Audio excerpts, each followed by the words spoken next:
Allah sebut dalam Al-Quran dalam surah Al-An'am ayat 97, wa huwa allazi ja'ala lakumun nujum, dan dialah yang menjadikan bagi kamu bintang, litahtadu biha fi zulumatil barri wal bahr.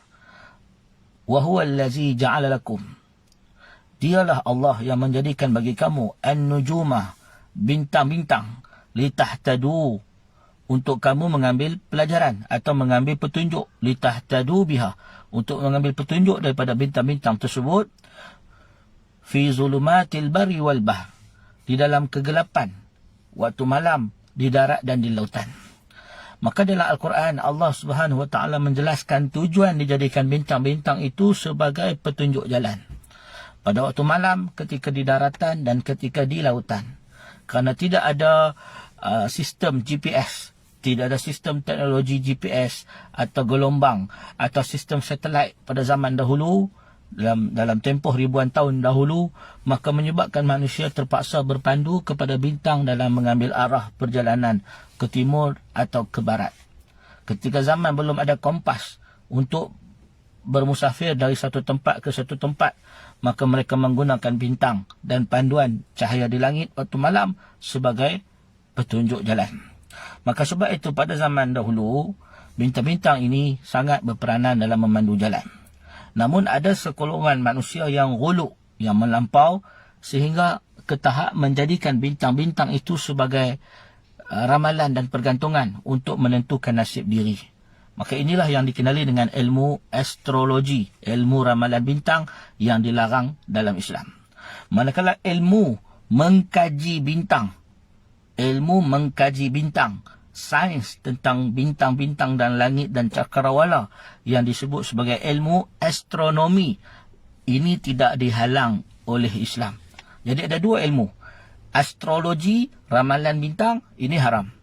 Astronomi, ilmu kaji bintang dan alam semesta, ini dibenarkan. Ini memberi manfaat kepada agama, kepada manusia dan kehidupan.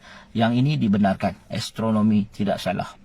Yang salah bukan astronomi, astrologi. Astrologi ni ilmu kepercayaan tentang bintang-bintang. Yang itu tidak dibenarkan. Maka sebab itu kata Imam Qatadah, seorang tabi'in, yang mana disebut dalam tafsir Al-Quran, kata Imam Qatadah daripada Ibn Abbas dan sebagainya, Allah Subhanahu Wa Taala menjadikan bintang dengan 3 sebab. Yang pertama sebagai rujuman lisyayatin, bintang-bintang dijadikan sebagai alat untuk merejam syaitan. Yang kedua sebagai perhiasan, zayyannas sama', bintang-bintang dijadikan sebagai perhiasan di atas langit. Dan yang ketiga ialah sebagai penunjuk arah. Wa huwa allazi ja'ala lakumun nujuma litahtadu biha, dan dialah yang menjadikan bintang-bintang sebagai kamu menjadikan ia sebagai petunjuk jalan. Jadi bintang-bintang ini Allah jadikan di langit ada 3 sebab. Satu, untuk merejam syaitan. Yang kedua, dijadikan bintang-bintang di langit litahtadu biha, untuk kamu jadikan sebagai penunjuk jalan. Yang ketiga sebagai hiasan di langit. Maka ini 3 sebab Allah menjadikan bintang-bintang di cakrawala. Oleh demikian, para ulama menyebut sesiapa yang menjadikan bintang sebagai sumber ramalan, sumber menentukan nasib dirinya atau nasib orang lain, maka ianya kufur kepada Allah dan Rasul. Dan ia termasuk sebahagian daripada ilmu sihir. Ini berdasarkan hadis daripada Ibn Abbas. Qala Nabi sallallahu alaihi wasallam, man ikhtabasa ilman minan nujum, sesiapa yang mengambil bahagian mempelajari ilmu daripada bintang-bintang ini untuk ramalan, ikhtabasa syu'batan minas sihri, maka dia sebenarnya sedang mengambil bahagian menceburi satu bidang daripada ilmu sihir. Zada ma zada, maka akan bertambahlah mendalam ilmu sihir dia kalau dia duduk belajar pasal bintang dengan niat untuk meramal. Jadi sebab itu syaitan-syaitan mereka mencuri berita daripada langit. Jin-jin syaitan yang mencuri berita daripada langit direjam oleh Allah dengan bintang-bintang yang dijadikan. Jadi anak-anak, dan dalam hadis yang sahih yang diriwayatkan oleh Imam Al-Bukhari dan Muslim, Kata Imam Al-Bukhari dan Muslim daripada sanad yang sahih daripada sahabat baginda Zaid bin Khalid Al-Juhani qala shalla bina Rasulullah sallallahu alaihi wasallam salat as-subhi. Suatu hari Rasulullah sallallahu alaihi wasallam solat dengan kami solat subuh bil Hudaybiyah, ketika mana di kawasan Hudaybiyah.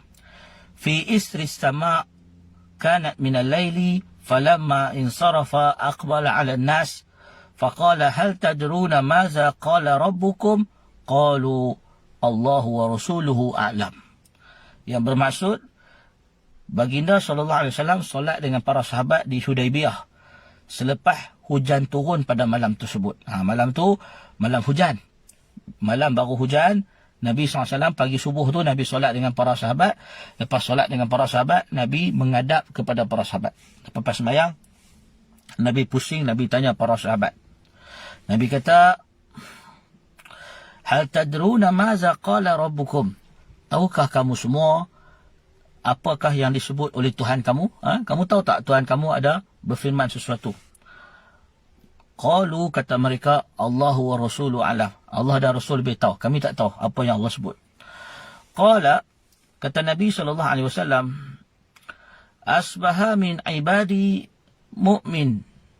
Kata Nabi SAW, qala, berkata Tuhan kamu, qala rabbukum, berkata Tuhan kamu, Nabi pun sebut, berkata Tuhan kamu, asbaha min ibadi mu'minun bi.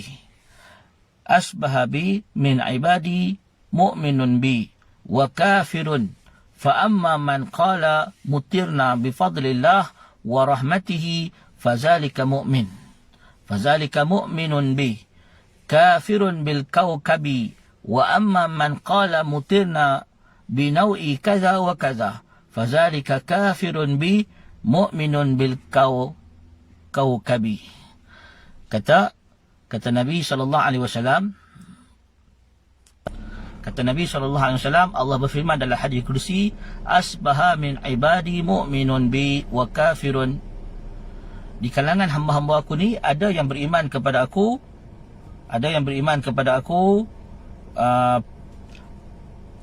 pada pagi ini, dan ada yang kafir kepada aku pada hari ini. Pada waktu siang ni ada yang beriman kepada aku dan ada yang kafir dengan aku. Fa amma man qala mutirna bi fadlillah wa rahmatihi fazalika mu'minun bih. Kata Allah, sesiapa yang mengatakan hujan turun disebabkan fadlillah, bi fadlillah, disebabkan dengan rahmat Allah, disebabkan dengan nikmat dari Allah, wa rahmatihi, kerana rahmat Allah, fazalika mu'minun bih, maka orang itu beriman kepada aku. Kafirun bil kawakib, dan dia kufur kepada bintang-bintang, ramalan bintang-bintang. Wa amma man qala mutirna bi nau'i kaza wa kaza, dan barang siapa yang mengatakan telah hujan malam tadi sebab bintang sekian, kerana bintang sekian, kerana bintang sekian. Hujan ni sebab bintang ni mai, bintang ni turun, bintang ni turun, jadi bintang ni, maka kata Nabi SAW, fazalika kafirun bih, maka orang itu adalah orang yang kafir kepada aku, kata Allah. Mu'minun bil kawkabi, dan dia beriman kepada bintang-bintang. Hadis riwayat Al-Bukhari dan Muslim. Anak-anak dan sahabat-sahabat yang dikasihi sekalian, maka sebab itu kita dilarang, berdasarkan hadis ini kita dilarang oleh Nabi SAW dan daripada Allah untuk beriman dan percaya sebab bintang ni jadi begini, maka nasib kita begini, turun hujan begini, dapat nikmat ini sebab bintang ni. Hukum dia haram. Sebaliknya, turun hujan adalah rahmat dari Allah. Dan ramalan cuaca hari ini dia bukan menggunakan bintang.